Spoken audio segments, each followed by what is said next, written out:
Una sa lahat, nangangamoy away sa computer shop na ito. Maya-maya, tumayo ang isa sa kanila at bigla na lang nanaksak. Napikon daw ang binatilyong may hawak na pataling matapos siyang sabihang may anghit. Ang iba pang pumutok na eksena, abangan maya-maya lang. Nag-viral na security guard na nagtaboy sa isang batang nagtitinda ng sampagita. Sibak na sa trabaho, posible pang bawian ng lisensya. Palabang vendor, hindi ro totoong estudyante. Sa pool sa video, bukas kotse gang pinagnakawan ng isang sasakyang naipit sa traffic. Isa pang sa pool sa video, isang gunman walang habas na namaril sa loob ng parlor. Mga customer nakipaghabulan at batuhan.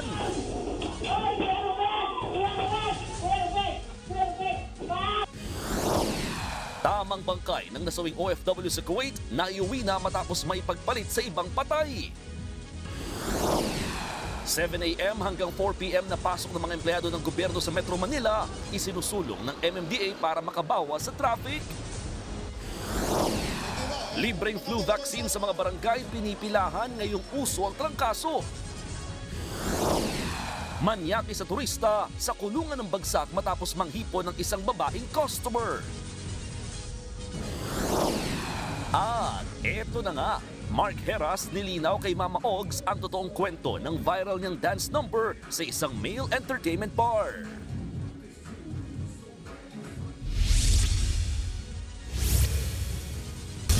Viral ang video ng pananakit ng security guard sa isang batang nagtitinda ng sampagita sa labas ng isang mall sa Mandaluyong. Dahil sa ginawa ng Secure, tinanggal siya sa trabaho at posible pang babuyan ng lisensya. May nadiskubre naman ng News 5 tungkol sa Sampaguita Girl.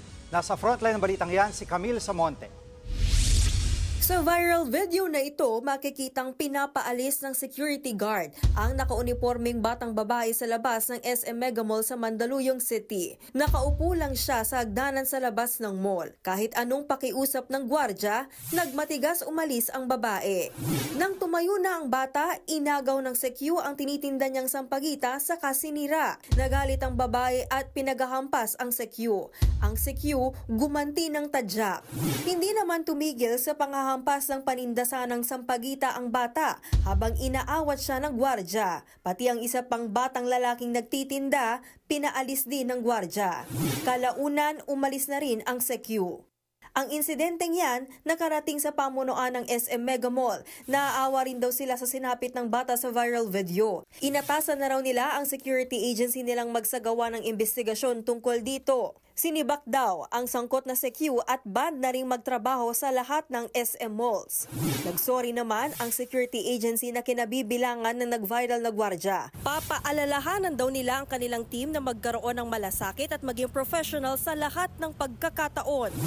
Iniimbestigahan na rin ng PNP Supervisory Office for Security and Investigation Agencies o PNP SOSIA ang gwardya at agency nito. Maaari siyang tanggalan ng lisensya bilang security guard. Titignan din kung may pagkukulang ang agency nito. At nakikita natin sa video, medyo may physical pang pangyayari.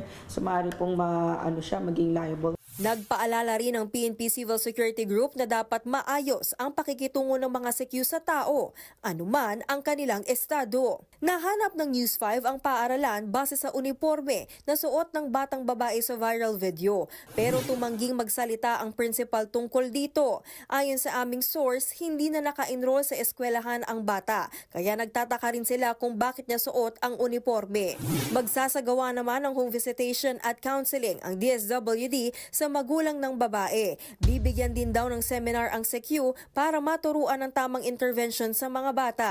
We'll do case management, identify the reasons bakit nandun po siya sa lansangan, and ng ganong oras ng gabi. Nag-request na rin ng kopya ng CCTV ang substation ng PNP na malapit sa Mega Mall para makita kung may kasama ang bata sa viral na video. Nagbabalita mula sa Frontline, Camille Samonte, News 5. Eto pa ang isang viral, ang talamak na nakawan sa Road 10 sa Tondo, Maynila. Sa pulsa video, ang pagbibiktima ng Bukas Kotse Gang. Nasa frontline ng balitang yan, si Ria Fernandez. Sa viral video na ito, nakatigil ang sasakyang yan. Maya-maya, lumapit ang lalaking nakadilaw na t-shirt. Sinundan siya ng isa pang lalaking nakaitim. Walang ano-ano, binuksan ang pintuan ng kotse. Sa kapuwersahang hinablot ang bag ng sakay nito. Nakikipag-agawan pa ang sakay ng kotse pero nahila pa rin ang kanyang bag. Ang Bukas Kotse modus nangyari sa Road 10 sa Tondo, Maynila pasado alas 6 ng umaga noong January 10. Agad naman daw rumisponde ang malapit na presinto ng pulis at nakipag-ugnayan sa barangay na nakasasakop para mahuli ang mga sangkot. Sa CCTV ng barangay, nakitang may pangatlo pa palang kakuntsaba ang mga Bukas Kotse Gang na hinihinalang lookout. Pero hindi raw kilala ang mga sospek. Actually, ang mga talaga mga mag-hold-upper niyan tsaka snatcher niyan mga kwan yan yung mga taga-ibang lugar, hindi po rito sa amin. Nadadaanan lang po talaga kami. Sa investigasyon naman ng Manila Police District, natukoy na nila kung sino ang mga magnanakaw pero kailangang magsampa ng reklamo ang mga biktima para maaresto ang mga sospek. Sanay na raw sa mga nakawan ang mga nakatira't dumadaan dito sa Road 10. At tuwing traffic, saka raw sumasalakay ang mga kawatan. Maski nga ang 4 na dekadang residente at sekretarya ng barangay na si Maylene, hindi pinatawad ng mga masasamang loob sa Road 10. Hindi ko akalain na hahablutin sa akin yung cellphone ko dahil kumpiyansa na ako na taga rito ako na hindi gagawin sa akin ng kung sino man. Talamak din sa Road 10 ang mga jumper o yung mga umaakyat sa truck para pagnakawan. Yung ilang nakakakita sa gawaing yan, mas pinipiling magpatay mali siya kaysa sila ang pagbalingan ng mga kawatan. Hindi ka rin ba nagkaroon lakas na loob sitahin yung mga nagnanakaw? Ay, kami ma'am kasi baka maya kami naman pag-anuhan eh. Kasi dito kami, ang hanap buhay ko, dito naman lahat talaga lagi. Nabayaan lang lang. Ang ilang driver, sinisigurong nakaalerto at nakalaklagi ang pinto ng sasakyan sa tuwing dumaraan sa Road 10 para hindi mabiktima. Habang ang MPD, magdaragdag daw ng mga pulis na magbabantay sa lugar. Nagbabalita mula sa Frontline, Ria Fernandez, News 5. 300 pamilya ang nasunugan sa Sampaloc, Maynila. Ang mitya ng apoy, kandilang napabayaan daw ng isang bata. Nasa frontline na balitang yan, si Nina Ongpauco. Nagngangalit na apoy ang bumulabog sa mga residente ng Sulukan Street sa Sampaloc, Maynila. Pasado alas 5 ng madaling araw kanina. Sa tindi ng apoy, binalot ng makapal na usok ang lugar. Pahirapan din ang pag-apula ng mga bumbero dahil dikit-dikit ang mga bahay. Kaya ang mga kalapit na residente, kanya-kanyang salba ng kanilang mga gamit. Ang 75 years old na si Marilu Salgado, Santo Niño na lang ang naisalba, kasama ang kapatid na may sakit. Nang magising kami, may sumigaw. Akala ko away. Yung pala sunog. Pagdungaw ko sa pintuan, nandiyan na yung apoy, ang laki na. Pero wala kami nailigtas. Saka yung mga reseta ng doktor, yung mga ng doktor sa ospital, naiwan ko lahat. Ang nadala ko lang, ito, si Ninyo. Natakot ako. Diyos ko. Wala nga kami kapundar-pundar. Sa lakas ng sunog, halos 3 oras ang itinagal nito bago naapula. Iniimbestigahan pa ang mitya ng apoy. Pero usap-usapang isang bata raw ang nakaiwan ng kandila. Bali, meron po kasing bata na may nag-iwan ng kandila. So, meron siyang kaibigan doon na nakikita yung bahay nung bata, nasusunog na yung bahay nila. Isang 13 anyos naman ang sugatan, habang mahigit 300 pamilya ang apektado nang matupok ang 100 bahay. Ang masaklap, nadamay rin ang basketball court ng barangay na dapat ay kanilang evacuation center. Kasalukuyan na yung ginagawa ng paraan ng LGU. Mahigit 750,000 naman ang halaga ng pinsala ng sunog. Nagbabalita mula sa Frontline, Nina Ongpauco, News 5. Naiuwi na sa bansang bangkay ng Pinay OFW sa Kuwait. Matatadang maling labi ang unang nadala at iniyakan ng pamilya ng biktima. Live mula sa NAIA, nasa frontline ng balitang yan, si Reynal Pawit. Reynal, 100% na bang sigurado ang naiuwing bangkay ay tama at siguradong kamag-anak nitong pagdadalhan? Gigi, 4:45 nga ng hapon ay lumapag na yung eroplanong sinasakyan ng kabaong ng OFW na si Jenny Alvarado at hanggang sa ngayon ay inaayos pa yung clearance permit para tuluyan na ngang mailabas yung kanyang mga labi. At ayon doon sa Philippine Embassy sa Kuwait, nagpadala sila ng larawan na ito na nga yung tamang bangkay nitong si Jenny Alvarado. At sa ngayon, tanging hiling na lang ng pamilya ay sana nga ay makita na nila itong si Jenny sa lalong madaling panahon. At sabi naman ng DMW, ongoing na rin yung investigation kung saang parte ng repatriation process nagkamali o nagkaroon ng aberya kung bakit nagkaroon ng palit katawan. Sa ikalawang pagkakataon, susunduin ng pamilya Alvarado ang labi ng namayapang OFW sa Kuwait na si Jenny Alvarado sa cargo house sa NAIA Complex sa Parañaque.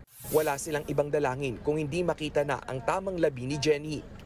Nai-excite po kami na may halong tuliro kung ito na nga po talaga yung nanay namin. Kasi kahit po nag-send na po yung embassy ng picture, na ano pa rin po kami dahil hindi nga po maganda yung nangyari sa amin. January 10 ang unang sunduin na magkakapatid ang inang si Jenny. Pero pagbukas ng kabaong, ibang bangkay ang laman nito.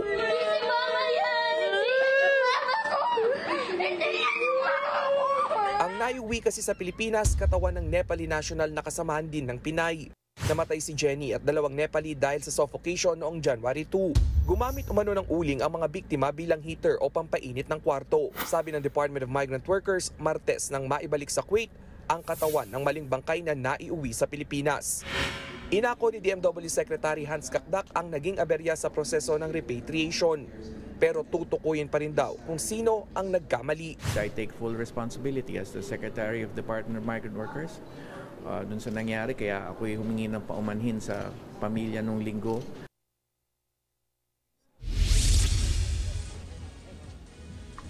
Gigi, eksaktong 6:40 nga ng gabi ay dumating na yung ambulansya na magdadala doon sa labi ni Jenny Alvarado sa isang punerarya doon naman sa Cavite. At alinsunod na rin sa hiling ng pamilya Alvarado ay isa sa ilalim siya ulit sa re-autopsy para na rin malinawan ang totoong sanghinga ng kanyang kinamatay. At sa ngayon, nakikita na natin yung ambulansya at nandoon na rin yung 3 anak nitong si Jenny. Sa kanilang hiling ay hindi na muna natin lalapitan at patuloy daw yung kanilang pagluluksa at agam-agam na sana sa ikalawang pagkakataon nga ay labi na ng kanilang ina yung naiuwi dito sa Pilipinas. Gigi.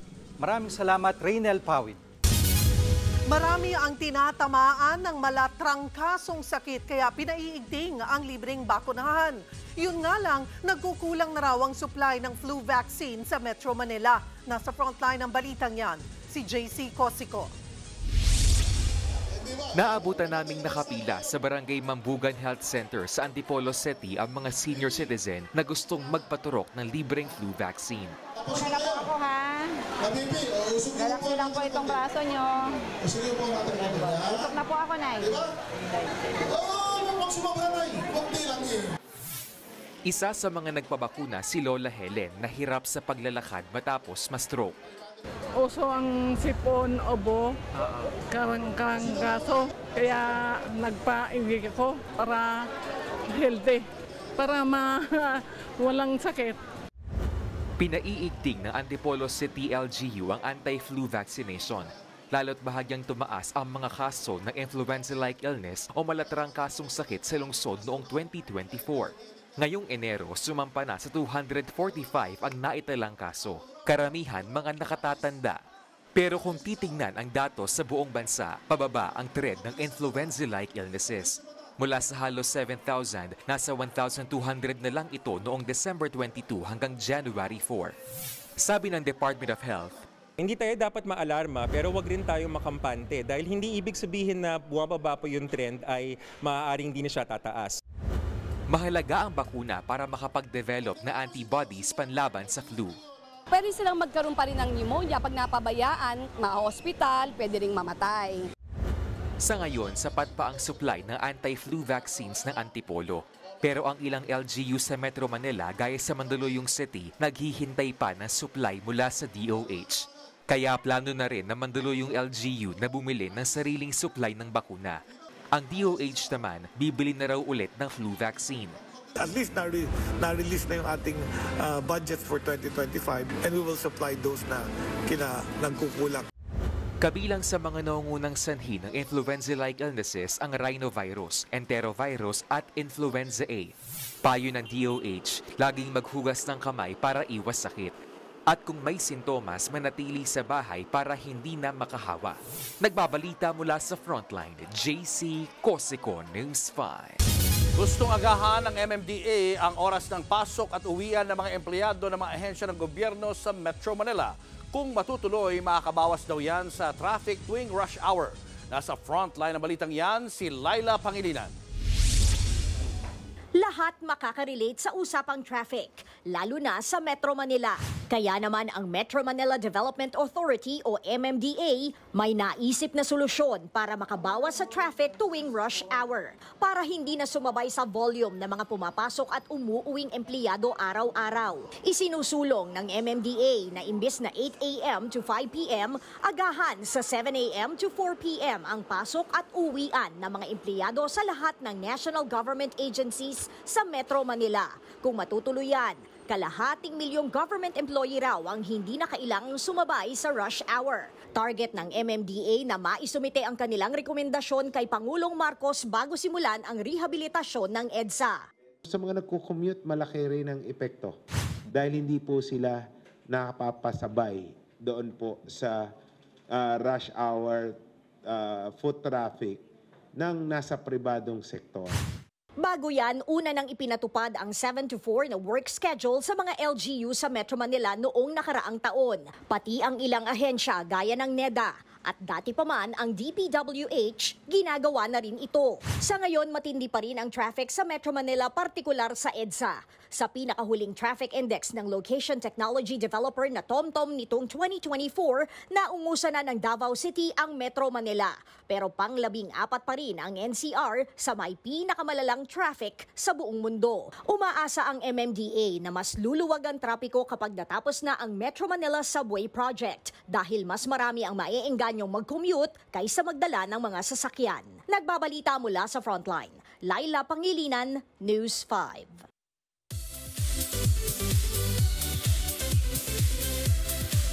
Para maghatid ng maiinit na showbiz update, makakasama nating muli ang ating kapatid na si Sam Coloso. Sam, welcome back. Maraming salamat, Cheryl.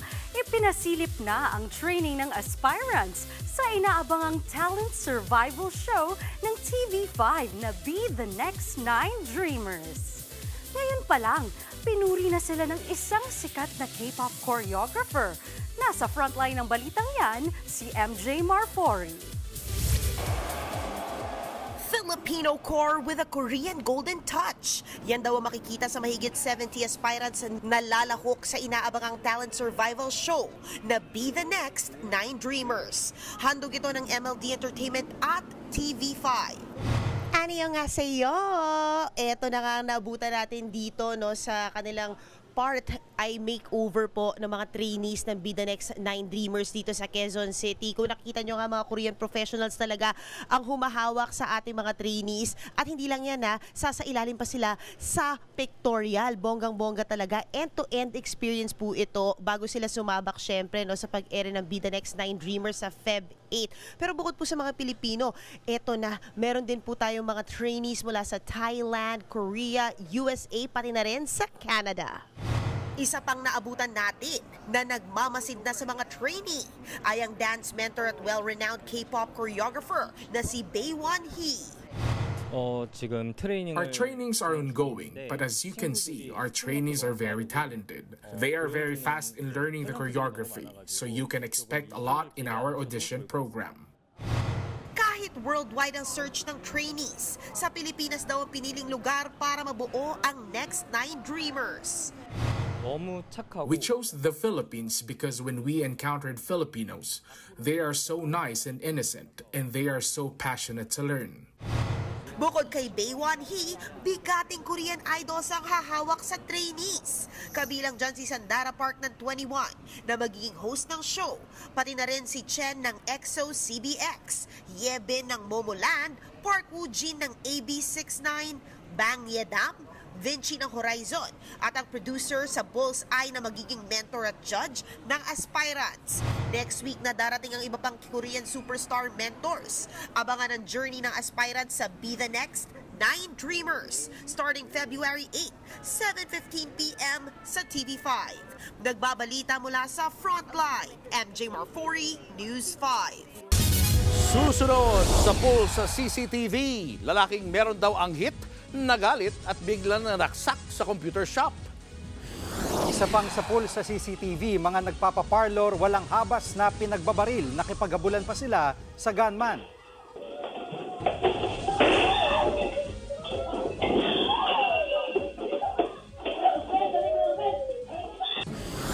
At Mark Heras, nilinaw kay Mama Ogs ang pag-aala magic mic niya sa isang male entertainment bar. Abangan na ang lahat ng yan sa pagbabalik ng Frontline Pilipinas.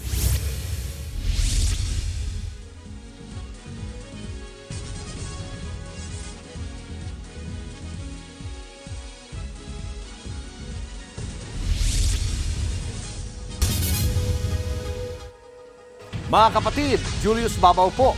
Nasa Middle East o sa amang dako ka ng mundo, manatiling may alam at may pakialam sa mga may init na balita dito sa ating bansa. Simulan po natin ang bawat araw sa tuloy-tuloy na balitaan sa Frontline. Mag-follow at mag-subscribe sa social media pages ng News 5.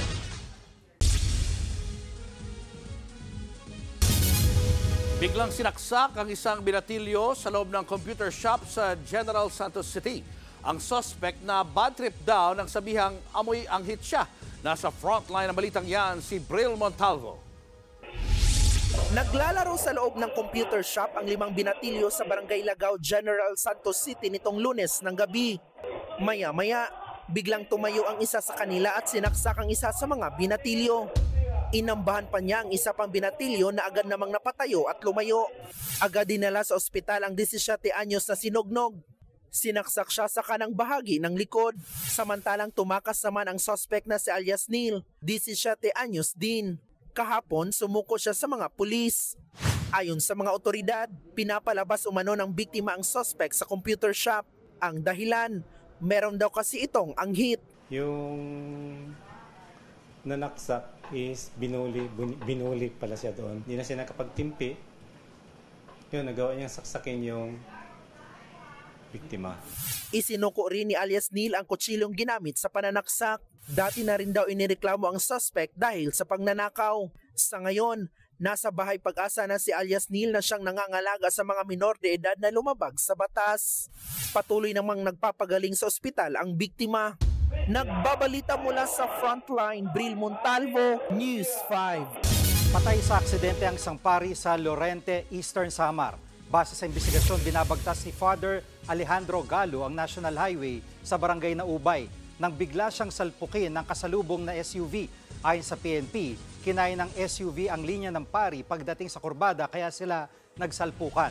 Dead on arrival sa ospital si Father Galo. Sugatan at nagpapagaling naman ng SUV driver. Sa isang pahayag, nagbigay pugay ang Diocese of Borongan sa nasawing pari at humiling din ng dasal para sa kanya.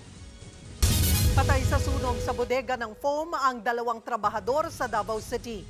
Natrap sa loob ang mga biktimang sina Gia Subla at Reyil Mansing. Ayon sa Bureau of Fire Protection Davao, suffocation ang ikinamatay ng mga trabahador. Nagtagal ng 2 oras ang sunog. Nasa 8.4 million pesos ang halaga ng pinsala. Inaalam pa ang sanhi ng apoy.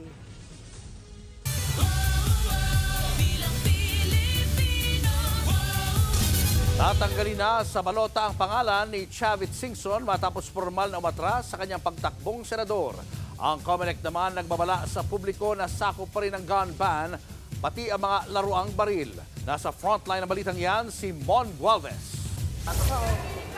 Personal na nagpunta sa tanggapan ng COMELEC si dating Ilocos Sur Governor Chavit Singson para formal na iatras ang kanyang kandidatura sa pagkasenador. Sa edad na 83, tinamaan ng pneumonia si Singson. Kaya napilitan siyang magpahinga muna at huwag nang ituloy ang kampanya. 5 araw hindi nakatulog. So iniisip-isip ko lahat yun. Sasayangan ako pero importante naman ang buhay. Tumanggi na si Singson na banggitin kung gaano kalaki na ang nagastos niya bago pa man magsimula ang mismong kampanya. Pero ngayong hindi natatakbo, may ilan daw siyang susuportahang kandidato. Yung mga tutulong sa akin, sila Willie Revillame, Bongo, saka mga iba pa. Mismong si COMELEC Chairman George Garcia ang tumanggap ng statement of withdrawal ni Singson. Una na nilang sinabi na hindi natatanggalin ang pangalan ni Singson sa balota.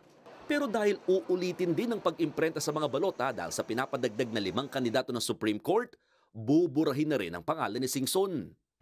May magbabago ba sa mga numero ng mga kandidato pagkatapos ng letter M? Yung M to S, posible kasing maapektuhan. Dahil dito, 11 kandidato sa pagkasenador ang mababago ang numero sa balota.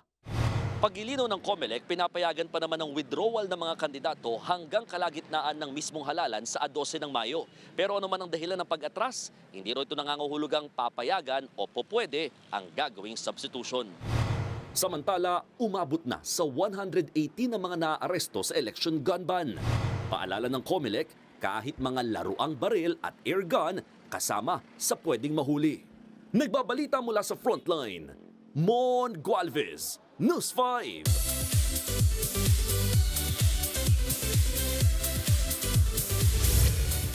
May mga humanga at meron din namang mga nambash sa aktor na si Mark Heras. Matapos kumalat sa social media ang video ng pagsasayaw niya sa isang male bar. Nasa frontline ng balitang yan, si MJ Marfori. Sentro ng maugong na showbiz balita ang tinaguri ang bad boy ng dance floor na si Mark Heras. Matapos kumalat ang video niya ng pagsasayaw sa isang male bar sa Parañaque.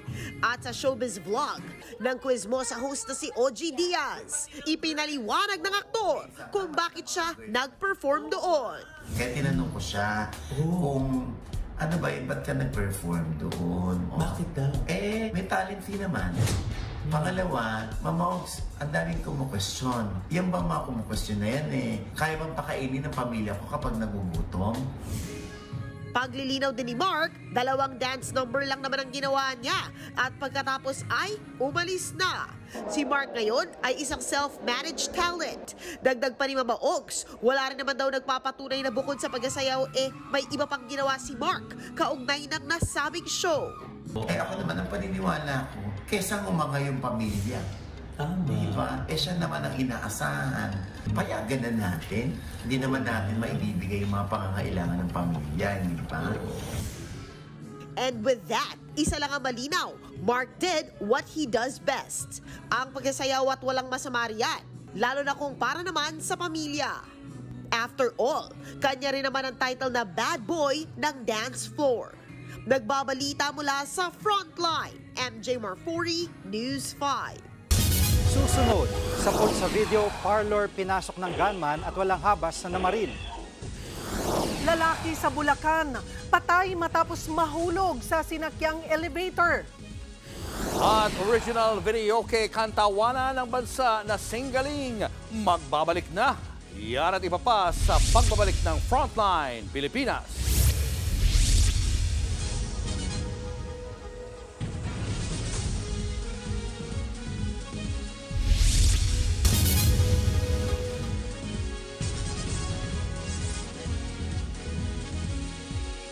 Mga kapatid, Julius Babaw po, nasa Middle East o saan mang dako ka ng mundo, manatiling may alam at may pakialam sa mga mainit na balita dito sa ating bansa. Simulan po natin ang bawat araw sa tuloy-tuloy na balitaan sa Frontline. Mag-follow at mag-subscribe sa social media pages ng News 5. Walang habas na niratrat ng gunman ng isang parlor sa General Santos City. Patay ang may-ari ng parlor na pinuntirya ng sospek. Nasa Frontline balitang yan si Bril Montalvo. Pasado alas 6 ng gabi nitong Miyerkules, napabalikwas ang mga customer ng parlor na yan sa Barangay Dajangas 12 sa General Santos City. Isang lalaki kasing balot na balot ang mukha ang pumasok at biglang naglabas ng baril. Pinagbabato nila ang lalaki sabay tago sa likod ng cashier. Sinubukang barili ng gunman si Renante Tampos na siyang may-ari ng parlor. Pero napurnada yan nang mahulog ang magazine ng baril, kaya bigla siyang sumibat. Nagmamadali namang isinara ni Tampos ang pintuan ng parlor, pero dali-daling bumalik ang suspect. Sa pagkakataong ito, sunod-sunod siyang namaril. Tila nagipagpatentero naman ang mga biktima at naghabulan pa sa parlor hanggang sa naubusan ng bala ang gunman. Dito na siya pinagbabato ng mga biktima. Muli namang lumabas ang lalaki para mag-reload. Bumalik ulit ang suspect at saka walang habasan niratrat ang mga nasa parlor. Pagkatapos mamaril, sinuyod pa niya ang parlor. Nang makahanap ng tiyempo, kitang may empleyadong tumakbo palabas. Hinabol siya ng suspect. Hindi na nakunan ng CCTV ang mga sumunod na eksena. Sakay ng motorsiklo, tumakas ang gunman kasama ang isa pa niyang kasabwat na nagsilbing lookout. Nagtamo naman ang tig-isang tama ng bala sa dibdib at paa ang 35 anyos na biktima. Sinubukan siyang dalhin sa ospital pero namatay rin kalaunan. Na-trauma naman daw ang inabot ng kanyang mga kasamahan. Na-recover sa crime scene ang 5 basyo ng bala at isang magazine. Base sa investigasyon ng pulisya, tukoy na ang pagkakakilanlan ng mga salarin. May persons of interest na sa krimen. Personal grudge itong nangyaring insidente sapagkat yung ating mga suspect at yung ating biktima mayroon silang di pagkakaintindihan sa naging negosyo nila. Dinala na sa punerarya ang bangkay ng biktima. Hindi na nagbigay ng pahayag ang pamilya. Patuloy naman ang hot pursuit operation ng mga otoridad sa mga sangkot sa krimen. Nagbabalita mula sa Frontline, Bril Montalvo, News 5. Walang paligoy-ligoy at prangka raw ang naging bilateral consultation meeting ngayong araw ng Pilipinas at China sa Fujian Province. Dumalo riyan si Foreign Affairs Undersecretary Maria Teresa Lazaro at kanyang Chinese counterpart na si Chen Xiaodong. Ayon kay Lazaro, naging prangka at constructive ang diskusyon. Sinabi nitong nababahala ang Pilipinas sa mga bagong insidente sa South China Sea, partikular ang mga aktibidad ng mga China Coast Guard sa ating maritime zones. Nagkasundo naman ang dalawang bansa na ipagpatuloy ang ginagawang rotation at reprovisioning or ROR missions ng Pilipinas sa Ayungin Shoal. Napagkasundoan din ang patuloy na kooperasyon ng parehong Coast Guards. Iginit ni Lazaro ang unang pahayag ni Pangulong Bongbong Marcos na seryoso ang Pilipinas sa mapayapang resolusyon sa mga pinag-aagawang teritoryo.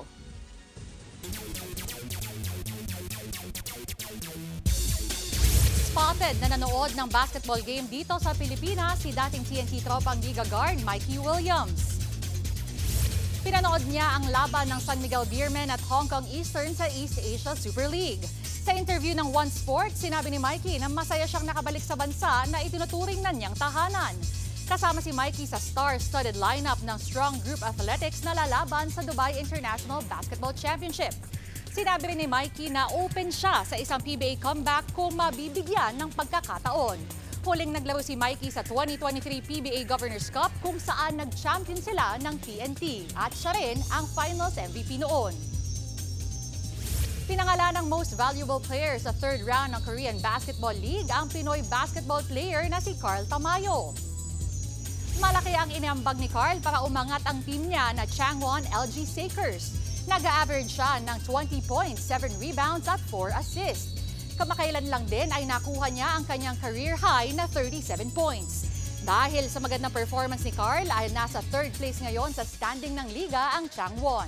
Naipanalo din nila ang 10 sa 11 games nila. Susunod, lalaki sa Bulacan patay matapos mahulog sa elevator. Sa video, turista hinipuan ng isang babae sa Bangkok. At K-pop group na 17 dumating na sa bansa para sa kanilang Right Here concert. Tutok lang mga kapatid, magbabalik pa ang Frontline Pilipinas.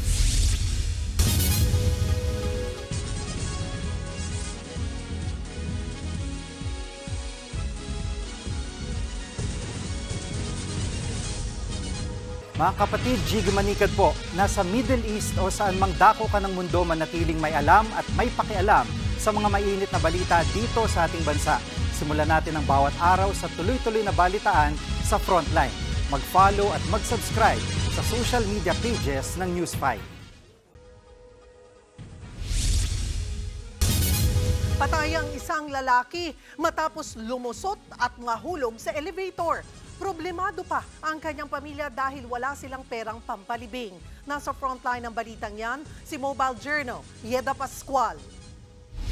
Nasawi ang isang lalaki sa Obando, Bulacan matapos itong mahulog sa elevator.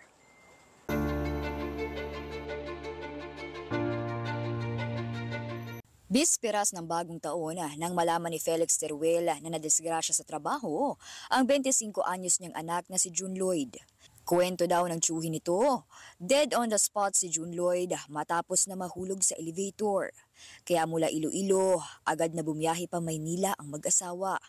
Pagdating namin doon, pinuntahan ko yung ng lugar na kung saan nangyari. Pinakita ko po na ang sahig ng elevator na ginagamit nila ay gawa ng plywood. Palabas na raw sana si June Lloyd sa elevator nang biglang bumigay ang plywood na kinatatayuan niya at bumulusok na siya pababa. Tumama pa raw ang panga ni June Lloyd, dahilan kaya nawalan siya agad ng malay. Hanggang ngayon, hindi pa na ipapalibing si June Lloyd. Nagbigay naman daw ang pinapasukang kumpanya ni June Lloyd ng 100,000 piso na danyos. Pero ngayon pa lang kasi, umaabot na sa 300,000 pesos ang nagagastos nila sa pagpapahatid ng bangkay sa Iloilo, pati sa punerarya. Nangungutang na po nga ako dito para lang mapailibing itong anak ko ngayong 19 na to. Breadwinner si June Lloyd at nakipagsapalaran lang daw dito sa Maynila noong nakaraang taon kung saan pinalad namang makahanap agad ng trabaho bilang kolektor sa isang kumpanya ng motor. Pinangarap pa sana niyang makatapos ng kursong criminology. Sana matulungan niyo din kami. Galing lang na lang sa puso niyo. Nagbabalita mula sa Frontline, Mobile Journal, Yeda Pascual.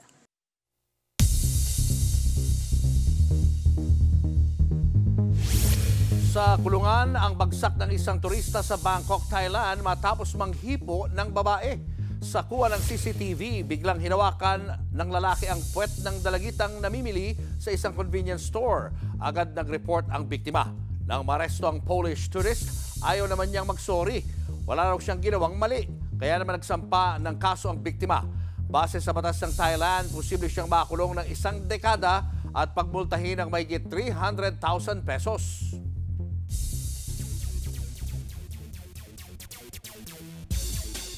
Nakaharap naman ngayon sa kontrobersya ang mixed martial artist na si Conor McGregor. Inaakusahan siya ng sexual assault. Ayon sa complainant, June 2023 nang mangyari ang insidente sa banyo ng Kaseya Center na home court ng Miami Heat. Guest daw noon si McGregor ng isang NBA game. Damay rin sa reklamo ang staff ng arena na may alam daw sa nangyari pero hindi pinotektahan ng biktima. Ngayon lang daw nagdesisyon ng complainant na ituloy ang kaso dahil na-leak na sa ilang media outlet ang identity niya. Ayon naman sa kampo ni McGregor, false story ang akusasyon at kumpiyansa silang mababasura ito. Susunod, pagnanakaw sa isang lalaking natutulog sa kalsada sa pool sa video. Marami pa kayong mga balitang dapat malaman sa pagbabalik ng Frontline Pilipinas.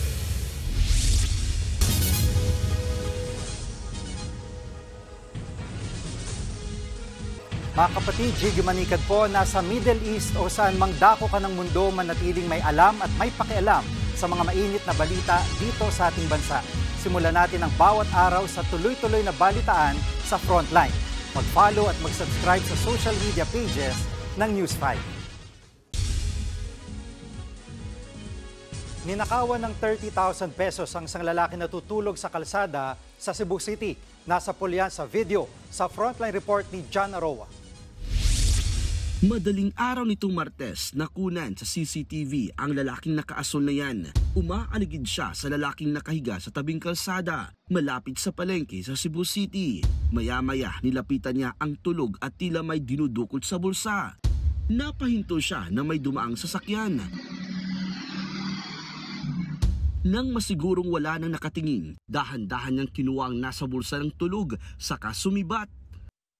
Sa isa pang kuha ng CCTV, makikita ang suspect na sumakay ng e-bike matapos ang pagnanakaw. Eksklusibong nakausap ng News 5 ang lalaking pinagnakawan sa video na si Benamin Sandoval Jr. 30,000 peso cash daw ang natangay sa kanya na nakalagay sa supot. Ang masaklap, hindi kanya ang pera kundi sa kanyang amo. Pero bakit ba kasi siya sa tabing kalsada natutulog? Kwento niya, nakatulog siya sa pagod habang hinihintay ang truck na magde-deliver ng isda.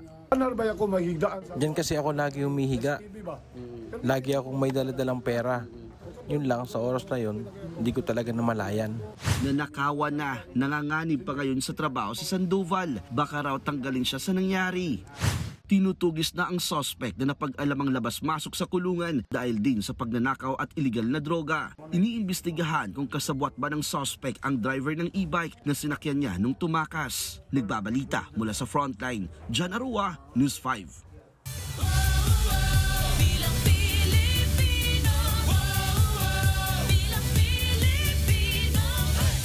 Ilang buwan bago mag-eleksyon, kaliwat kanan na ang nagpapakilalang party list. Sa Bilang Pilipino 2025, may higit 100 party list groups ang susubukang makaupo sa Kamara. Pero para saan at ano nga ba ang party list system? Sasagutin yan sa report na ito ni Ed Lingao. Ano ba itong party list system? Meron po tayong dalawang uri ng congressman. Ang district congressman, tumatayo ang kinatawan ng isang komunidad. Pinili po siya ng mga residente sa isang partikular na distrito o lugar. At nariyan ang party list congressman. Kinatawan siya ng isang grupo o party list na pinili ng mga botante sa kung anong dahilan. Maring dahil bilib sila sa advokasya nito o baka naman dahil bilib sila sa bigote na nag-endorso sa grupo. Bakit may ganun? Ang tawag po dito ay proportional representation sa Kongreso. Ang Kongreso ay binubuo hindi lamang ng kinatawan ng mga distrito, kundi kinatawan din ng mga ideya, mga advokasya o mga sektor ng lipunan. At ang kanilang dami na ayon sa bilang ng botong makuha ng grupo nila. Sa party list system, ang binoto mo ay ang partido at hindi po yung tao. Sa gantong paraan, mga ideya at prinsipyo sana ang pupronta sa eleksyon at hindi mga personalidad. At kung sino mang party list group ang makakuha ng minimum na 2% ng total party list votes, bibigyan siya ng isang upuan sa Kongreso hanggang maximum na 3. At ayon sa konstitusyon, dapat 20% ng Kongreso binubuo ng party list congressman. Ang gandang konsepto sana kung maayos. May panablasala tayo sa mga dinastiya na naghahari sa mga baluarte at may totoong demokrasya na nakabase lamang sa prinsipyo. At pagandaan sana ng plataforma, hindi pagandaan ng sayaw.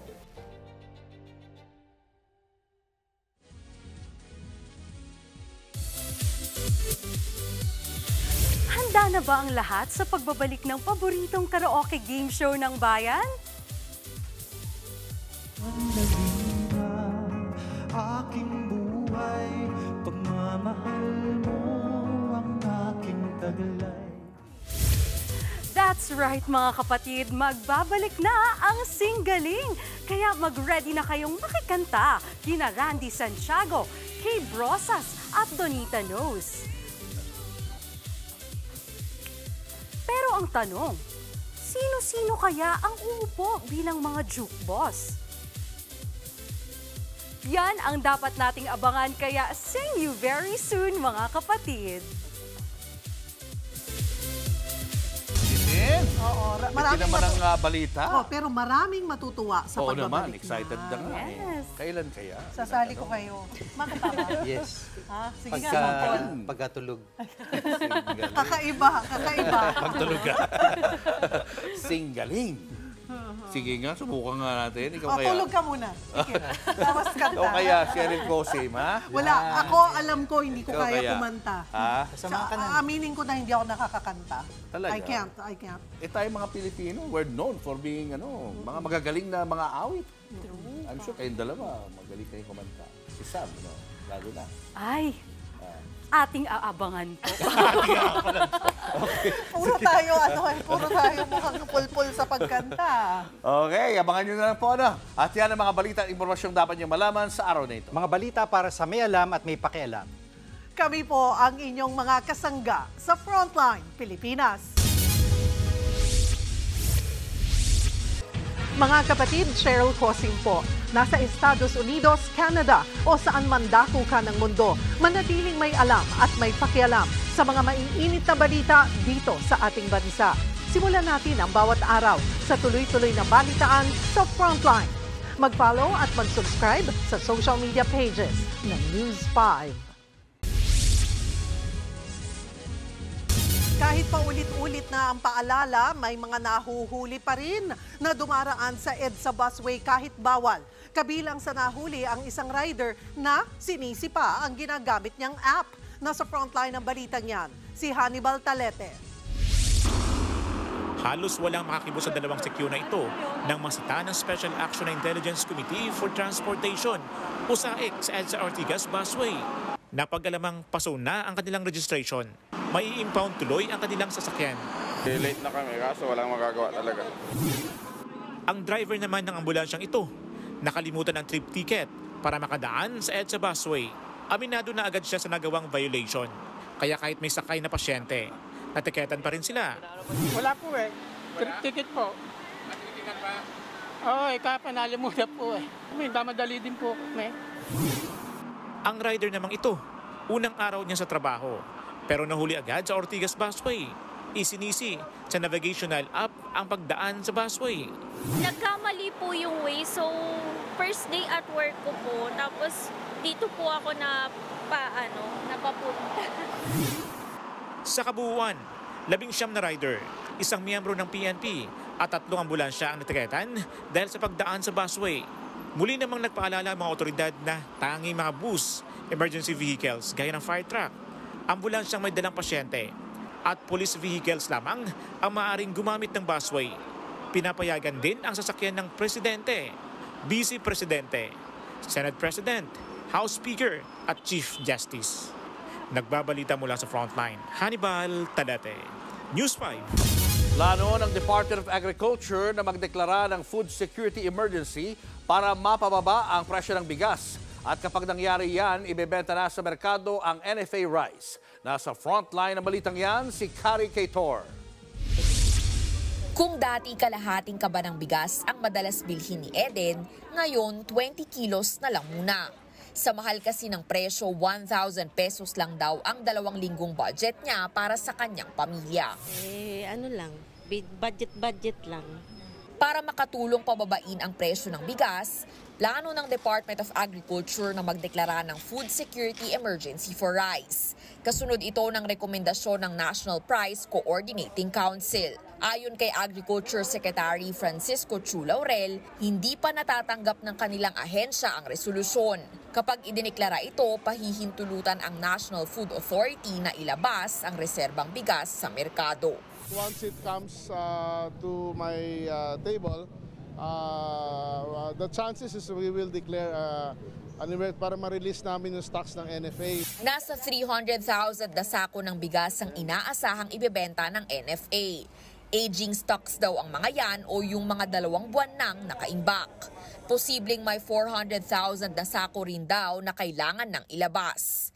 Ayon sa DA, hindi nakakayanin kung patatagalin pa sa warehouse ang mga bigas. Harvest season is coming, so kung puno ang warehouse namin, hindi kami makapagbili sa mga farmers sa maayos na presyo. Hindi na ibig sabihin aging lang yan. No? Sisimulan daw ibenta ng DA ang NFA rice sa 36 pesos kada kilo sa mga lokal na pamahalaan at ibang ahensya ng gobyerno. Hindi pa kasama sa presyo ang 2 pisong patong ng mga retailer. Oras na maaprubahan ang food security emergency sa bigas, inaasahang magkakaroon na ng 38 pesos kada kilong bigas sa mga pamilihan. Lalo pa raw yan ibababa sa 35 pesos pagpatak ng Marso. Magandang balita naman ito para sa ilang nagtitinda ng bigas. Hiling lang nila maayos daw sana ang kalidad para hindi rin sila malugi. Simula bukas, ibababa na rin ang presyo ng 25% broken rice na binibenta sa ilalim ng Rice for All program ng DA. Mula 40 pesos, mabibili na yan sa 38 pesos kada kilo. Sa Lunes naman ipatutupad ang 58 pesos na maximum suggested retail price sa imported premium rice sa mga palengke. Unti-unti raw ibababa ng DA ang presyo nito. Kalaunan magpapatupad na rin daw ang ahensya ng MSRP sa lahat ng klase ng bigas. Bala ko maging 55 na lang yan. After another 2 weeks, maybe maging 52 na lang yan. Kung bumaba pa world prices, pwede maging 50 na lang yan. Nagbabalita mula sa Frontline, Kari Kaitor, News 5. Nasa 100 trabahong alok ngayon ng Finland para sa mga Filipino healthcare workers. Ang sahod abot sa 200,000 pesos kada buwan. Nasa frontline balitang yan si Reynel Pawi. Isang dekada ng domestic worker sa Saudi si Neneng pero mababa raw ang sahod. Kaya ngayong taon, sasabak siya sa caregiving training para makahanap ng mas malaking sahod abroad. Hindi na kasi sapat ang 20,000 pesos na kinikita niya para sa pag-aaral ng kanyang 5 anak sa Mindanao. Po dito sa Pilipinas, may sahod naman po, hindi po kasya sa pamilya natin. Ba't tayo nag-iibang bansa? Kasi doon yung hahanapin natin yung malaking sahod para matustusan niyo po yung mga kakailangan po ng mga pamilya natin. Kung matatapos ang caregiving training, target ni Neneng na makapagtrabaho sa Finland. Aprobado na kasi ang Joint Declaration of Intent sa pagitan ng Pilipinas at Finland. Dito, maaaring makapagtrabaho ang mga Filipino specialists at skilled workers sa Finland. Sa sektor ng healthcare, naglalaro sa 2,000 to 3,000 euros ang sahod. Katumbas yan ng 130 to 210,000 pesos. We have recruitment services here in the Philippines already taking place by the private sector recruitment agencies, and I think that the numbers that they are looking at are among hundreds, not thousands at the moment. Pero paglilinaw ng Department of Migrant Workers, maglalabas sila ng guidelines para sa limitadong bilang ng mga healthcare professional na paliliparin sa Finland. Aminado ang gobyerno na mas kailangan natin ng Filipino nurses dito sa bansa. It would be suitable not to necessarily demand for should I say certified or professional nurses, because one can come in, let's say, as a caregiver or nurse assistant and be upgraded from there in Finland. Magbubukas din ng Finland sa mga skilled worker lalo na sa food and beverage industry. Ang sahod posibleng umabot sa 1,600 euros o 96,000 pesos. Upang hindi mabudol, paalala ng DMW, magpasa lamang ng aplikasyon sa mga accredited recruitment agency. Sa tala ng DMW, nasa 6,000 Pilipino na ang nagtatrabaho at nagkaroon ng sariling negosyo sa Finland. At sa bagong kasunduan, maaari nang dalhin ng OFW ang kanyang pamilya roon at legal nang ang manirahan sa tinaguriang happiest country on earth. Nagbabalita mula sa Frontline, Reynel Pawid, News 5. Huwag daw magpadala sa political threat at pressure ang mga mambabatas kaugnay sa impeachment complaint laban kay Vice President Sara Duterte. Kung hindi pa raw kasi gagawin ngayon, baka biglang magbago ang ihip ng hangin. Nasa frontline ng balitang yan, si Marian Enriquez. Matanggal na sana ang mga kurakot na lider ng bansa. Yan ang panalangin ng grupong nagsusulong ng impeachment complaint laban kay Vice President Sara Duterte. Nagmisa sila kanina sa EDSA Shrine. Huwag po sana manaig ang takot sa mga political pressures at political threat. Ang tinutukoy ni Akbayan Party List Representative Percy Sendanya na political threat ay ang pagtitipon ng mga miyembro ng Iglesia ni Cristo noong Lunes. Suportado ng INC si Pangulong Bongbong Marcos na tutol na i-impeach si Vice President Sara Duterte. Isang buwan nang nakatenga sa Kamara ang 3 impeachment complaint kay VP Sara, pero wala pang aksyon ang Kamara. Sa bawat araw na dinedelay natin itong impeachment complaint, lalong na-embolden si Sara Duterte na mag-violate ng ating mga batas at gusto pang maging Pangulo ng ating bansa. Sa ngayon, nasa opisina pa rin ni Secretary General Reginald Velasco ang mga impeachment complaint. Hinihintay pa raw kasi kung may maghahain pa ng ika-4 na reklamo.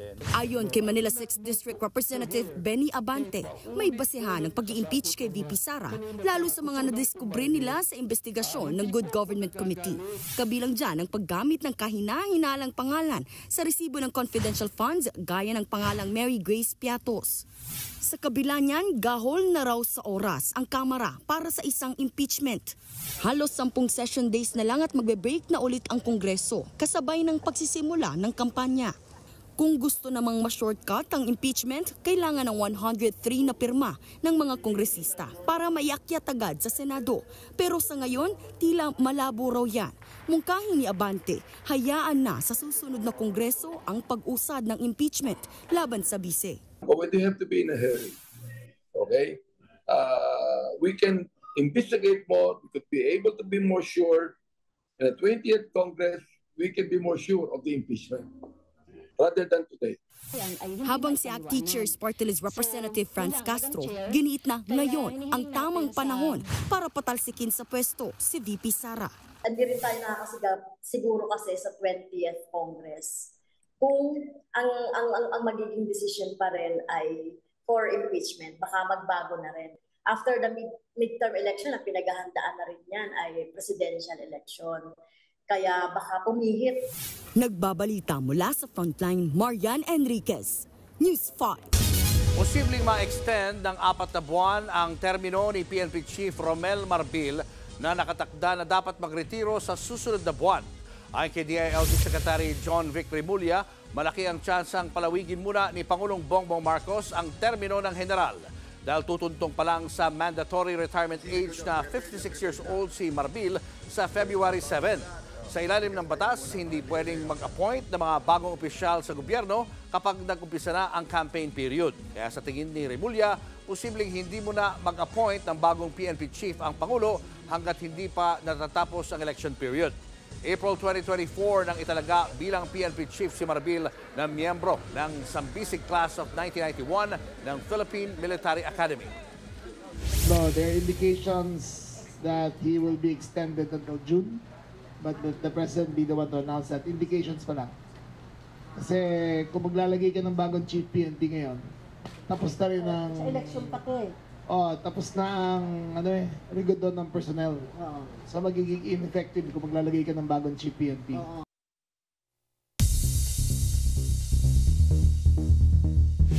Nagkasundo ang Israel at grupong Hamas na magkaroon ng ceasefire sa gitna ng nagpapatuloy na gera sa Gaza. Pero ilang oras matapos magkasundo, mas tumindi pa ang airstrike ng Israel sa Gaza. Ayon sa mga otoridad, hindi bababa sa 46 ang nasawi sa bagong pag-atake. Sa darating na linggo pa ang simula ng tigil putukan na tatagal ng 6 na linggo. Pakakawalan din ang mga natitirang hostage ng Hamas, kapalit ang mga Palestinian na kinulong sa Israel. Higit 46,000 ang nasawi sa Gaza Strip mula na sumiklab ang gera noong October 2023. Base sa datos ng Health Ministry. Nagbabala si outgoing US President Joe Biden na lumalakas na kapangyarihan ng mga oligarkiya at mayayaman sa Amerika. Sa kanyang final address bago siya palitan ni incoming US President Donald Trump sa Lunes, sinabi ni Biden na banta sa pundasyon ng demokrasya kung ang kapangyarihan ay nasa sobrang yaman lamang. Posible kasing maabuso ang kapangyarihan na meron sila kung wala nang susuri nito. Binanggit din ni Biden ang tumataas na tech industrial complex o ang tumataas na paggamit ng teknolohiya sa Amerika. Sa 15 minutong speech ni Biden, hindi niya binanggit si Trump. Today, an oligarchy is taking shape in America of extreme wealth, power, and influence that literally threatens our entire democracy, our basic rights and freedoms, and a fair shot for everyone to get ahead.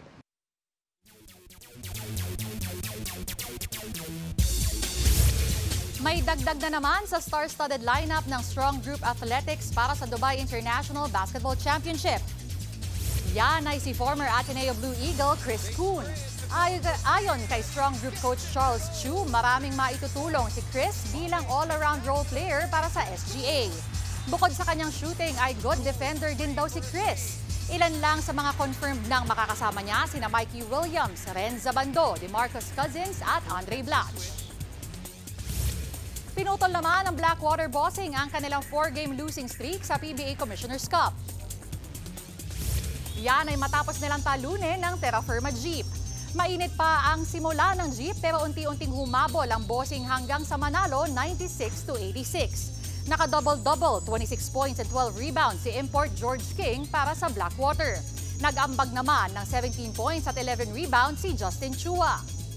Naka 5-game winning streak naman ang TNT Tropang Liga matapos manalo laban sa NLEX Road Warriors. Na-overcome ng tropa ang 19-point deficit para manalo 94-87. Nanguna para sa TNT si import Ronde Hollis Jefferson na naka 23 points and 14 rebounds. At yan ang mga frontline news sa sports ngayong Thursday. Ako po si Denise Tan.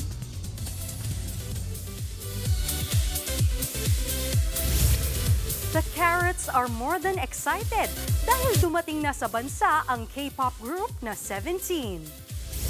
Slated to perform this weekend sa Philippine Arena ang 13-member boy group sa unang leg ng kanilang Right Here World Tour. Kaugnay niyan, naglabas ng advisory ang NLEX sa inaasahang traffic ngayong weekend. Ahead of their arrival, binuksan na rin ang artist-made collection by 17 pop-up store sa isang mall sa Pasay. And speaking of concert, sold out na ang tickets para sa second major concert ng alternative pop band na Cup of Joe sa Araneta Coliseum. Samantala, hindi naman na makakasama si SB19 Stel sa concert ni Asia Songbird Regine Velasquez. Nasa frontline ng balitang yan, si MJ Marfori. I love to sit in fields of green. Mala Jezebel ang trending na music video na ito, featuring PBB Gen 11 Fiang Smith at JM Ibarra. Swak na swak yan sa version ni Asia Songbird Regine Velasquez ng kantang Wherever You Are.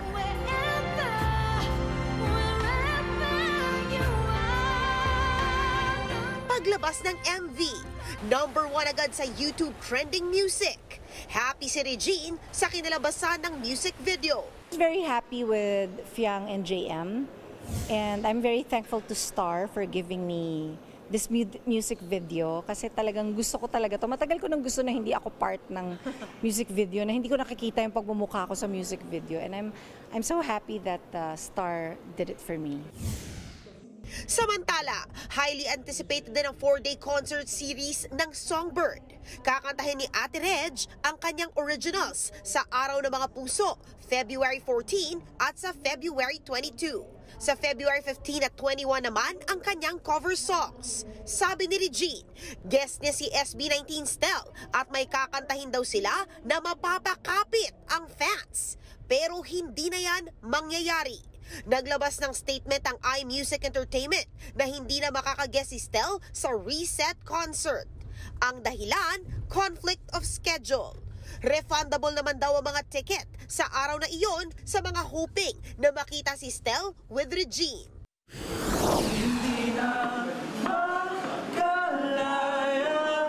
Talent pala! Di na nakapagtataka na sold out na ng Pinoy alternative pop band na Cup of Joe ang kanilang 2-night Smart Araneta Coliseum concert. Nagulat po kami na like within a couple of hours, like, whoa! Parang yung mga ganong klaseng bagay yung never mong may expect na mangyari sa'yo. Pero it did, and we're very thankful na yun, not just 1 but 2 days. 2018 nang sumikat ang bandang Cup of Joe na proudly born and raised in Baguio.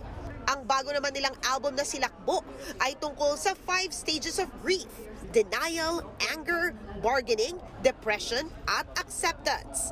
Lahat ng mga hits nila mapapanood ng live sa concert nila sa Smart Araneta Coliseum sa February 8 at 9. Nagbabalita mula sa Frontline, MJ Marfori, News 5. At yan ang mga balita at impormasyong dapat niyong malaman sa araw na ito. Mga balita para sa may alam at may pakialam. Kami ang inyong mga kasangga sa Frontline Pilipinas.